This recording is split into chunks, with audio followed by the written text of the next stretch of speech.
Hello, hello. Welcome, everybody. I have Ben Milsom here. He's a freelance copywriting expert. I've been listening to you and absorbing all your information for quite a while now, so it's great to meet you, Ben. Today, we are going to do something very special. We are going to pick an email, we are going to break it down, and then we are going to see Ben's approach, the frameworks that he uses to approach copywriting for a particular product. And then we are going to see it in action. Over to you, Ben. Thank you very much for the kind introduction. So obviously you sent me a few emails, which I looked at, and I'm going to take one of them. I'm going to say sort of which sort of best practices are kind of ignored in this email as to sort of what I would normally do, Mhm. and then I've taken one of the that company's products and then sort of written an email based on that. So you can get higher click rates through like Mhm. simple plain text emails, and it really doesn't take anything more than that. Um, like as the series continues, I can definitely show you how to use images to create a disrupt, for example, or to use them in intrigue. Mhm. But to just receive emails full of like pictures of products in your email inbox, it's not the optimal way to do it, and it's Mhm. definitely not the optimal way to keep a list warm as well. Right. And it's gonna impact your deliverability as well, right? So having a lot Yes, of images instead of text.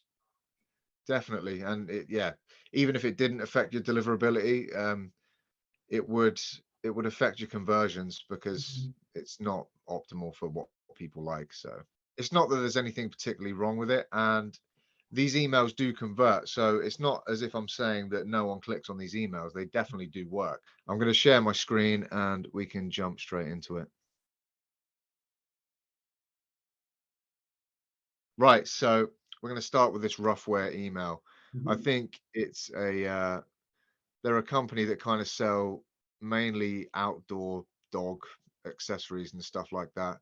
So I did make a bunch of notes, but what I'm going to do is just kind of go through the email and just chronologically sort of pick out things that I would change or that I don't particularly like when it comes to copywriting. So first of all, the email does look nice. I'll give it that. It looks very nice. Mhm.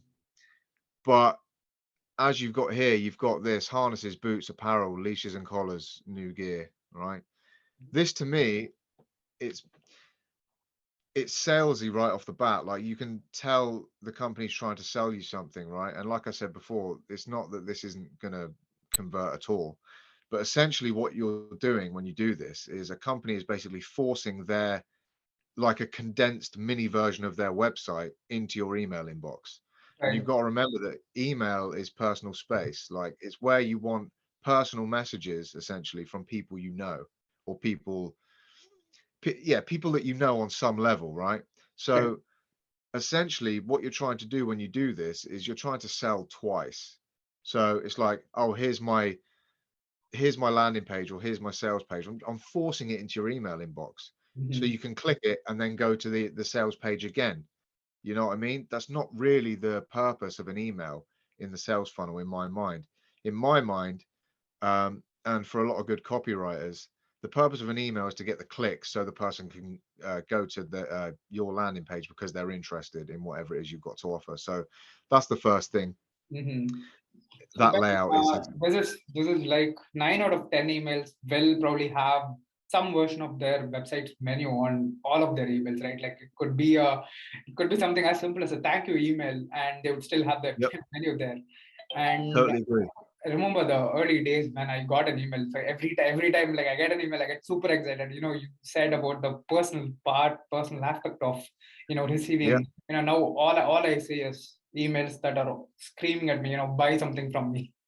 exactly. Yeah, and you can double or triple these ecom brands click rates with good Mhm. emails and by sort of doing these best practices. So not to say that these emails don't work and that you should necessarily stop sending them, but if you Mhm. want to write sequences promoting products, for example, um, you don't need to do any of this stuff. Like you can Right. go for you could have I would even take the company logo away because immediately it's like your sales alarm goes off and it's like I'm being sold something. So anyone that's not in the mind to buy already is Mhm. just gonna get rid of that email. Like Well, they're just gonna bin. that's definitely a hot take.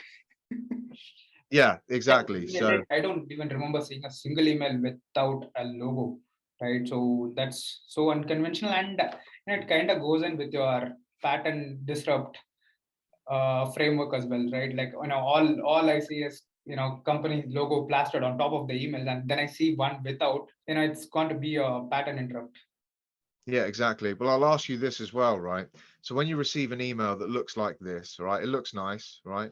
Mm-hmm. Versus when you receive an email from someone you know and it's just plain text. Which one feels more personal? So plain text one. Exactly. It feels like you're being messaged by a person. Mm-hmm. This feels like you're being messaged by a company with Right. marketing messages. Mm-hmm. So that's the big issue there.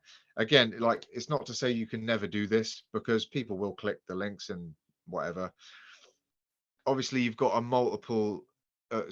sort of multiple options here of what you can click on, and that's sort of a theme throughout the email. You've got these different products up here. You've got I don't know, you've got click to read whatever it is, if it's their blog or I don't know, and then you've got more options at the bottom.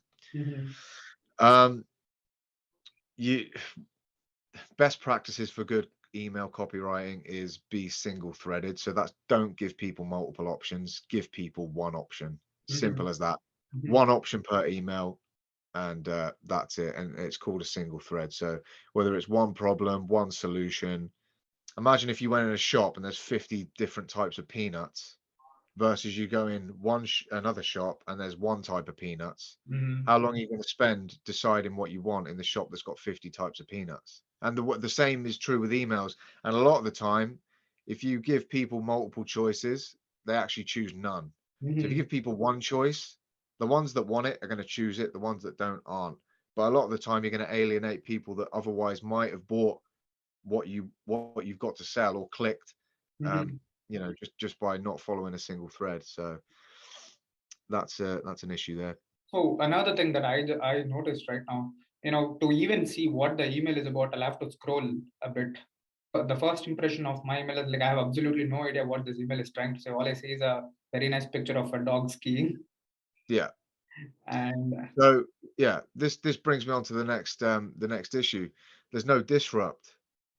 So what's the disrupt? I mean, I don't know what the subject line of this email is, right? But I'm Mhm. assuming it's something like this, pouring it forward, right? So no disrupt. I'll go on to what that means in the rewritten version of the email. I talked about it in the webinar, but this is another issue of mine, is like, these slogans, they're kind of just like gimmicky slogans that don't really mean anything to me. They Mhm. look good on the side of a van or on the side of a packet, but when it comes to like in my email inbox, I'm like pouring it forward. Like, that doesn't mean anything to me. Mhm. No offense, it doesn't mean anything to me. Mhm. It doesn't matter to me, right? But could it So be the reason that, probably is it an inside joke within their subscribers, or probably the both of us, we are just not the right audience for it. that could be a thing, yeah, and I could be wrong there. So that, you're absolutely right. That could be a thing. So if all of your audience knows what that is, fair enough. Mhm. But I don't know if they do. Yeah. This kind of ties into what I said before about multiple threads. Is this email, like, is the purpose of this email to sell, or is the purpose to educate? Because we're sort of talking about the company now. So I don't really know, like, I don't know what the email's purpose is. There's several threads in this email. So now you're kind of trying to get me to click to read the about me section. So Mhm. that's another thread there. You've got more pictures there, potentially affecting deliverability. I don't really know about that. I'm more of a copywriter, but Mhm. that, I guess, you could put as another issue. They're nice images. The email looks pretty, so it's not a horrendous sin there. But again, like, in good copywriting, if you're going to use images, use them to disrupt or use them to intrigue, in my opinion, Mhm. to create interest, to get people to click. Because again, the goal of an email is to get someone to click to visit your website. It's part of the sales funnel. So you want as many clicks as possible, ideally, as long as your email is congruent with what they're going to see on the sales page. So you don't want someone to land on the sales page expecting one thing and then they get something else. Right.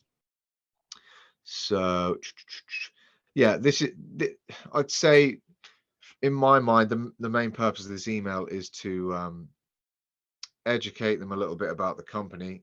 So yeah, bit more about what they do and stuff, just loads and loads of pictures. Mhm. It's fine. Another thing, yeah, more threads, sustainability and impact. Another thread again. So it's like a sly way of selling in my mind. It's like, oh yeah, check out all this stuff we do. Yeah, look at our blog, look at this. Oh yeah, by the way, you can save money if you buy this. Buy. And then you've got sign up for text. So it's another thread again, and then join our adventures and all this kind of stuff. So yeah, those are the kind of issues I see there.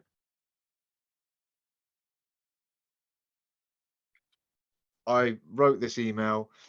This isn't the best angle for an email, but the lessons are there Mhm. for best practices when it comes to good copywriting. So essentially, what I'm going to do now is take you through like my research process, like Mhm. very briefly, and then talk about how that kind of plugs into the email. So one of the first things I like to do is to like find an angle for a disrupt. So the research process for the disrupt, I like to get a good angle for a disrupt. So I like to start thinking immediately, like, how am I going to disrupt people?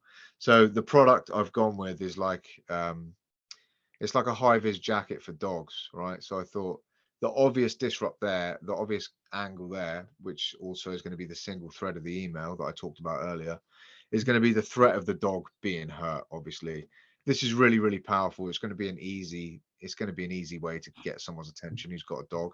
It's like if you say to someone, "Oh, this could hurt you," they're just like, "Oh, whatever, don't care."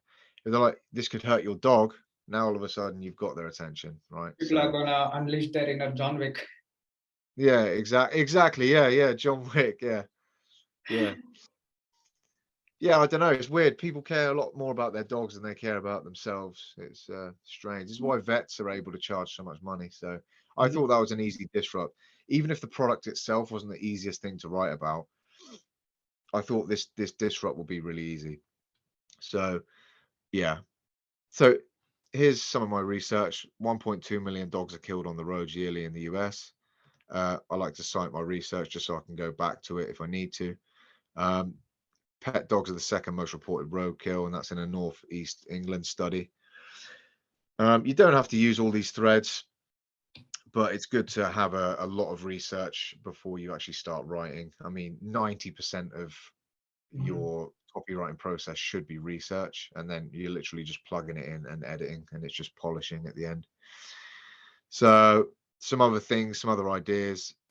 No matter how well the dog's trained, there's always a chance they won't listen if they see an animal they want to chase, so they can just run off.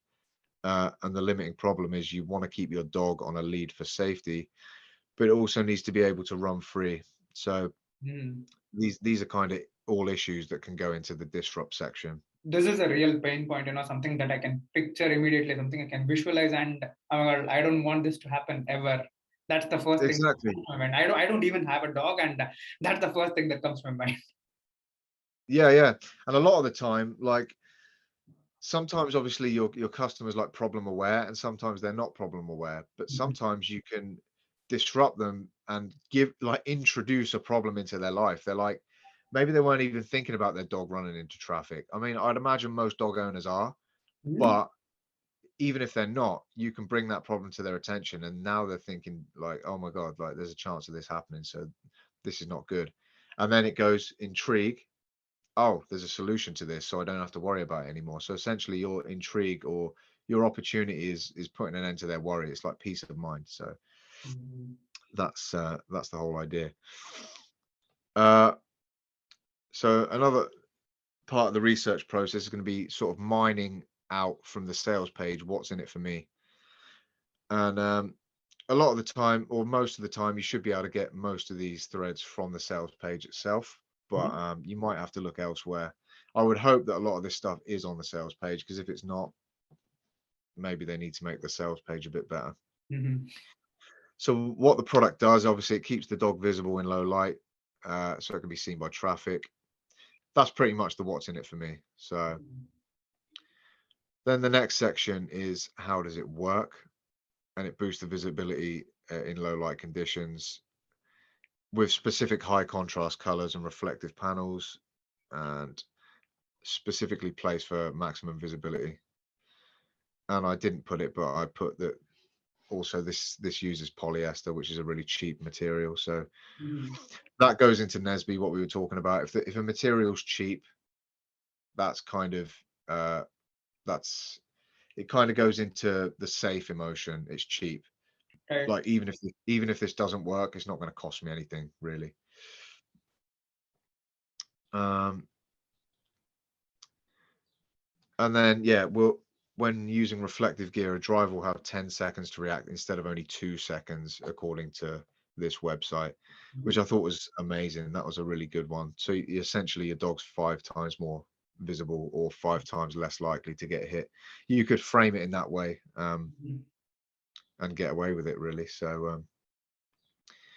and the next section is how it's possible. So polyester, budget friendly, it's tough and versatile, it's cheap, it's the perfect material to create the color contrast. So this is your kind of how it works as well, like why this is possible. It's the Mhm. perfect material despite being cheap to create the contrast. And because of this, you can make your dog visible to traffic and not break the bank. So now you've got your what's in it for me, your how is this possible, and this how does it work. So you've got all the elements there to plug into an email.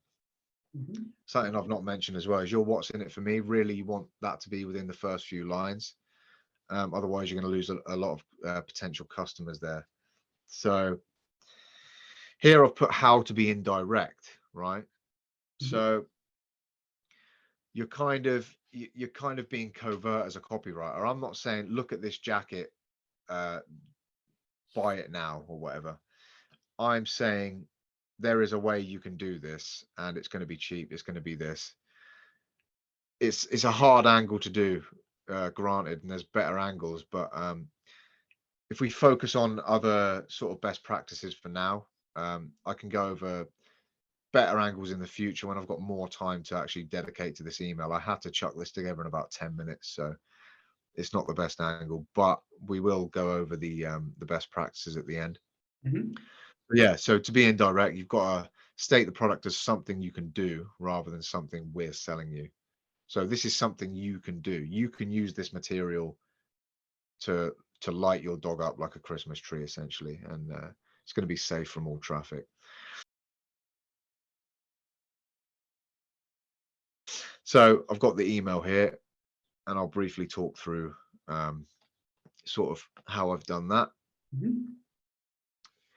So subject line. This is the part that I like to be really disruptive personally. Even if my list is warm, and I know my list is warm, I like my subject line to disrupt. Um, if your subject line is going to hook someone in, then you're gonna have a bigger chance of converting your most stubborn sort of subscribers, right? So the sales funnel, it kind of starts up here and then it eventually goes down to this. But this also happens like within each part of the sales funnel. Like Mhm. this could be your subject line. You could lose a bunch of people there. You could lose a bunch of people on the disrupt, lose a bunch of people on the intrigue. So you want to lose the least amount of people on each stage. So you want each stage to be as powerful as possible. So what I've gone with here is don't let this happen to your dog, right? Mhm. So now a lot of the time people will say, don't use this. It's what we kind of call poor man's intrigue. But a couple of things on that. One, it may be okay for a subject line. And two, when it comes to your dog, I thought this would be really powerful because keeping it vague about your dog, like if I put don't let this happen to you, you'd Mhm. just be like, whatever, I don't care. Right. When I put don't let this happen to your dog, it's like, what? Is it bad? Is it good? What is it? A lot of dog owners are going to click that. Just Right. it's very basic, but it's a disrupt, right? Something as strong as this, don't let this happen to your dog. Yeah. And the email copy says something very plain and bland that dog owners don't really care about. Only then that's Yeah, right. exactly. So another, yeah, and another thing about that as well is I've maintained this thread throughout the whole email. The whole email is basically one line tied to another, Mm-hmm. and it's about the threat of your dog potentially being hurt, and it all relates back to that. So with single threaded emails, each line wants to tie to the next. You never want to make pivots, right? You never want to just switch subject. You need to direct that person's brain towards that click. And this is something that a lot of people really struggle with. So it's surprising without mentorship, like how long it takes Mhm. to actually get this stuff. And it's pretty simple. So I've opened with 1.2 million dogs are killed on the road each year in the US alone. So that's like bringing attention to a startling fact. So this is your disrupt. A Mhm. scary statistic, but one you can prevent. So I've hinted at a solution already there, Right. right? And that's your what's in it for me, right? Mhm. So that's how you tie it to the reader, right? So you can talk about these threats, but you have to tie it to the reader. Right. If you don't tie it to the reader, it's just like you're just waffling, really. Then I've gone with my credibility. So according to this website here, a driver will have 10 seconds to react to a highly visible dog compared to only 2 seconds when your dog is less visible, right? Mhm. This can mean the difference between life and death for your companion. With a few cheap materials, you can easily ensure your dog is visible to all traffic 24/7. It's weak, I know, but the idea of the angle is meant to be indirect. True. So we're not selling you this. You can do this, right? Mhm. And despite being cheap, these materials are proven to be perfect for creating the unique color contrast needed for maximum visibility. So that's your how does it work? Mhm. So now your dog could be 5 times more visible to traffic without having to break the bank. Want to see how? Click here now. And it really is that simple. So this is your click section. Mhm. This is your intrigue here. And the first few lines are your disrupt. So I'll get right onto the key takeaways. Mhm. And if I have to refer back to the email, I will. The first key takeaway is a disrupt. Obviously, that don't let this happen to your dog, and then coming up with this terrifying statistic, that's Mhm. disruptive. It's going to glue you to the page. People are going to want to solve that, right? Mhm. Number two is research. Obviously, your copywriting is a research heavy endeavor, and you should have a lot more research. You should probably have like 5 times the amount of research than you actually plan to plug into the email, just Mhm. so you've got really strong angles. The email talks about the polyester material being cheap, and Yeah, the customer research part also plays into that. Should I position it as cheap, or should I just skip over the cheap part, because like I'm catering to an audience that really does not care a lot about affordability. yeah, exactly. Three, single thread. So I'll quickly go over that. So don't let this happen to your dog. Don't let what? Oh, dogs are killed, right? This line ties into the next, a scary statistic, but one you can prevent. This line basically hints at how you can prevent it. A Mhm. visible dog. So it's all about visibility. This could mean the difference between life and death. In other words, this like previous statement, right? It's tying Mhm. into this.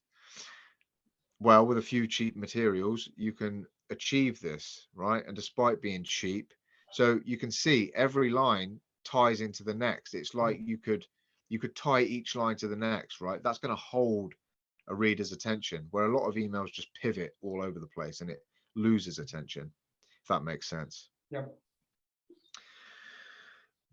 Seems simple when I talk about it like that, but you'd be surprised how many people don't do it. And I'd say it's probably most copywriters that actually don't write single-threaded emails. So yeah, four is your mechanism, which I've not really gone over, but essentially your mechanism is going to be how it works. Like, what is your way to achieve this, right? So your way is with a few cheap materials. It's such a weak mechanism, and I could have done a better job. But you need a way in there. You need a mechanism, and you need to not fully reveal it within the email, right? If you fully reveal it within the email and the person's not interested, you're not going to get your click, right? Once you've got your click, though, you can let the sales page do its job in selling to you. Right. Um, yeah, and you can really go like full sales mode there, because now they're on your page, they expect to be sold something, so that's fine to do then. Just don't do it in their email inbox. It will annoy people. I know it certainly annoys me, like when I receive sales emails. So yeah, five is being direct, which is essentially something you can do yourself without paying. You're almost framing it that way. Mhm. And then six is don't sell. So essentially that just ties into being direct, but don't sell. I'm simply writing a message from one person to another. So a lot of the time, people, one way people do this is they'll they'll even start an email to their mum and just literally write an email as if they're writing to their mum. And now they're writing from one person to another, right? Mhm. Essentially, that's what you want to do. You want to write as if you're writing from one person to another. It's a very simple idea, yet it's very powerful. Yeah, the team I work with, what they actually do, their avatar, their main customer is like an older sort of man, right? And they'll have this little model of a little old man, and they'll have him on the desk, and it's like we're writing to him, and he's there for us to look at, so we can remember who we're writing to. So you got to remember all the time that you're writing to one person, right? And it's going to make that email a lot more personal. So, like as you said before, you feel it's a lot more personal when you receive plain text emails like this, Mhm. especially if they're coming across like me addressing you or you addressing me as a person, not as a company addressing a bunch of people, right? It's just going to be way more effective. So yeah, that's the main one, is don't sell, I would say. So um, using swipes is one of the best ways to actually craft good emails. And then Mhm. after your editing process, it's not going to look like the original swipe anyway. So in future videos, we can probably go into how I use swipes to create strong emails, and it's going to come out a lot better than this email, I would say. I mean, this one's pretty good. So Yeah, yeah. I Well, I mean, really can't wait to see the one, where you spend more than 10 minutes into it.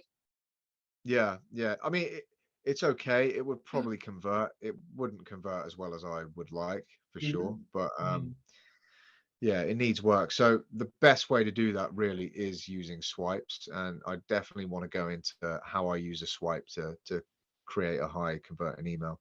Because the thing about a swipe is you should be only taking your swipes from places where you know they're converting well, and you know they're converting well if companies are running the same kinds of emails over and over again. Mhm. But you need to take these from like good copywriting publishers. You can't be taking them from like e-com brands lists with these emails full of pictures and pictures of products and stuff. So So I coincidentally spoke to this email marketing guy, and he always starts all his emails, no matter what they are. He always starts it from one single template, and he uses that as his starting point, and then he keeps on changing it to probably something unrecognizable. But he always starts with just one template. interesting. That to me was crazy. I mean, that's one way of doing it, but as long as it converts, it converts. Mhm. But yeah, I would definitely. I don't want to go into it too much because it's a whole thing of itself. But every single swipe you have has got potentially different angles, and maybe one's more urgent, maybe one offers an opportunity, maybe one offers a way or a trick. Mhm. You just got to use swipes based on their angles and whether or not they're going to fit with with your product. So if you can plug your research easily into that swipe, it's going to be a good swipe to use. It should be effortless. It really should. It should be easy. Right. When it comes to like Nesby and imbuing your copy with like powerful emotions, that's all really going to happen in the editing process. There Mhm. wasn't really an editing process for that email, so that's why it's kind of a little bit dry in that way. But you're going to take more or less dry lines of research, which are ordered in a good way to convert, Mhm. but then just make them really, really powerful with new, easy, safe, and big. So I'll definitely go into that in the future, but obviously you could make videos for hours and hours and hours about just how to write emails, and there's going to be a lot of golden nuggets in there for people to use. But I would definitely recommend mentorship from someone who actually does it well if you Mhm. really, really want to improve. But using these best practices is essentially how I spent my first year sort of learning the fundamentals of email copy. So that's what I'm going to be going over. Well, that was so insightful, Ben. Thank you so much. There were tons of gems of wisdom in this conversation, and I really hope people take some of these and start applying in their own marketing. I know I'm gonna start applying some of these in my marketing as well, the things that I haven't applied already. Again, thank you so much for being here. Thank you so much for your time. And I know I'm certainly gonna listen to you again. Bye, everybody.